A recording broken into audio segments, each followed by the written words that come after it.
Guys, my name is Elise Natural and welcome to my channel. So today something a little bit new, something a little bit spicy, something fluffy. We're gonna do something like something a little bit different. I always want to do like more tutorials in my channel, and I was thinking of like doing like one tutorial every week. Right now my hair is like in mini twists. I mean, it's not even in mini twists because they're huge. They're like in twists right now. So today I'm just gonna use the basics. If you guys have been watching my videos, and if you have watched my last videos, which is basically like how I talk about the oils I like, and I did a tutorial on like what I normally put on my spray bottles and whatever, you'll understand like I am the most basic natural ever. I'm gonna start with my hair that's behind. I'm just gonna put my hair in like a small little braided puff. It looks horrible, man. It looks horrible, but anyway, I fingered detangled my hair like the night before, so don't worry. First, I just kind of unravel my braid or my twist, go through it kidogo. Oh, I have a knot here. The struggles. So what I do the night before, I do like a detangling style that needs my hair to be a little bit stretched and a little bit fluffy. What I normally do is I kind of separate it with my hands first, and then next I'm going to use a little bit of my water. Don't put too much water that it's like so wet and it's like dripping wet, just to like kind of like give it that damp feeling, not too much, not too little, just like that perfect amount. What I do is I concentrate on my ends first and like along my hair. This spray bottle is kind of tricky, and then I kind of like smooth it in.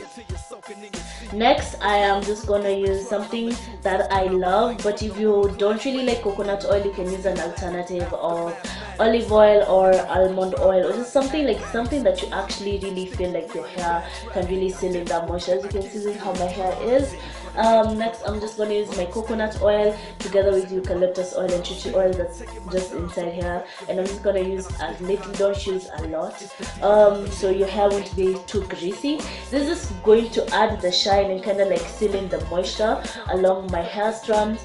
And sometimes I use shea butter only, but like if I feel like I don't really want so much oil on my hair and I don't really want my hair to be kind of like weighed down, I just want it to be a little bit fluffy, I kind of use like coconut oil along my hair, and then at the ends, because my ends are tricky. To protect my ends, I just use a little bit of the shea butter. I kind of warm it up, and then I put it at the end of my hair. This not fully along, just kind of concentrating at the ends of my hair. And then at that moment, I kind of remove all of the major knots and comb through my hair. If you really want to comb through your hair successfully with no breakage, if you're one of those people like using combs, I would suggest starting at the ends. Be patient, kind of remove those knots at the ends, and if they're too big, you can kind of do it with your hands. And if you have let's say for example really bad knots, kind of just make sure you have a pair of scissors around you. If you have really bad knots, then you can just chop them off, not like the whole of your strand, just where the knot is, and kind of just comb through and you'll be fine. It's pretty easy.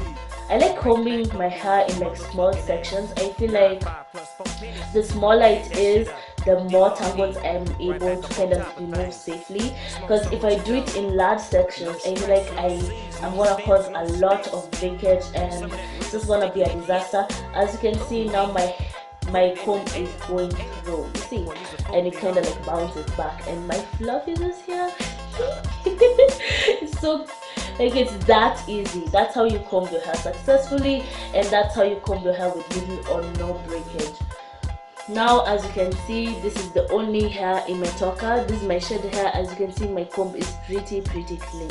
Like there's no breakage. This is only shedded hair. You can see this like small white thing at the end of the hair. It's kind of like, it shows you that your hair is shedding, which is pretty normal. And I'll just put it aside. That's the only shedded hair I have. Next, I'm just gonna do it section by section, but before that I just wanna put this into a temporary bantu knot so it won't get on the way when I'm combing the rest of my hair. You know, you don't want to be like combing your hair and then one strand comes from the other strands. You kind of like want to make sure like your sections are parted nicely and like your bantu knots are kind of like snatching all of the hair. So next I'm just gonna do the rest of my hair, and yeah.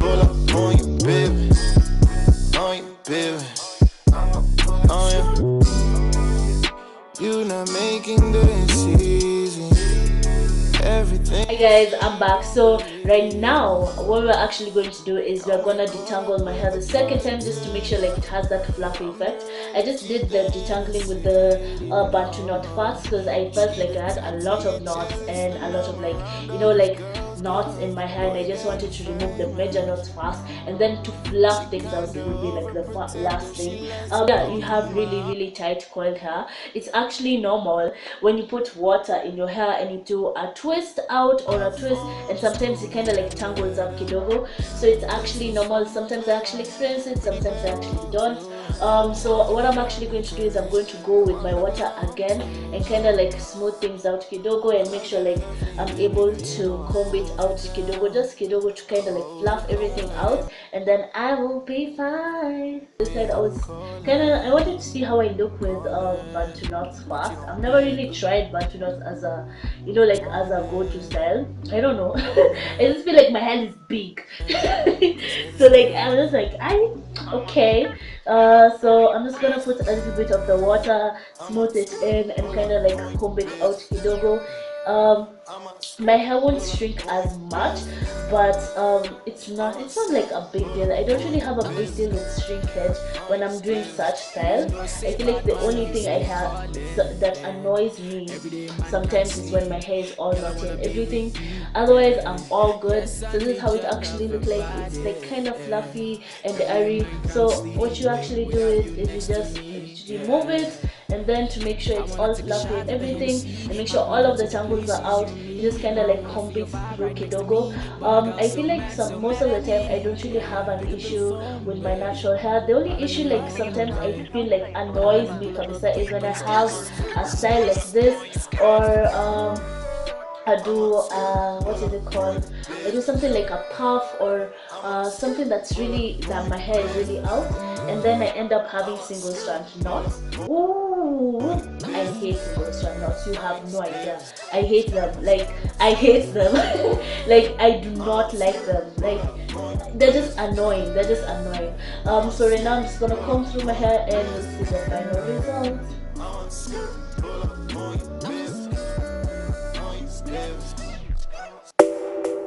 Go outside, big time forward. Yeah. Star boy there, so came into the game, no one replace me. Me love mine, I see straight, we know. Today I am going to do a fluffy high puff just for people who just don't really like using gel. Today I'm not really going to do the slick hairstyle. So first I am going to show you guys like the basics on how you can get like from a fluffy hairstyle like an afro to a fluffy high puff. So first of all, you need a like hairband or anything that you like using. This is what I found. I don't know where my other like starting band actually went to. So what I'm actually gonna do is I'm gonna put it behind all of my hair and make sure like it doesn't really snuggle or get tangled with any of my hairs. Oku kando, tie a small knot. I kind of put it up, and all you have to do is to push up, push up, push up, push up, depending on how much or how tight you actually want it to be. I don't really want it to be that tight. I'm gonna push it up and kind of like tighten it. Oh, kind of went snug. Yeah, you got that teen, I know. You got the body, I know. You make me sing, I know. You make me sing, I know. Yeah, you got that teen, I know. You got the body, I know. This is my fluffy hair tutorial, and this is what I normally like doing, like my fluffy hair puff. And when I don't really want to do a lot of things like putting like, you know, some leave-in conditioner, some gel, feel like when I really want like a simple and straightforward style and I'm in a rush, so this is like a fluffy hair tutorial. All you have to do is you make sure that you comb out your hair nicely and you don't really like, or you're not really in a rush when it comes to combing out your hair. Then the next thing you can actually do is make sure your hair is really moisturized, and make sure like the ends are really sealed in with the moisture, because remember, when it comes to such styles and you are going out and your hair isn't really sealed up well, it will end up forming knots at the top, which I've actually noticed. That's why I like using shea butter at my ends to kind of make sure it doesn't really form as much knots as what I would expect, or tangles. So this is how my hairstyle looks like, and thank you for watching this video till this time. The next tutorial will be basically how I do the fluffy high puff tutorial, and I will show you guys how I kinda add a hair drop around it. So thank you guys for watching this video, and bye. If you want to follow me on social media, it's at the Liz Natural Sis. So bye guys.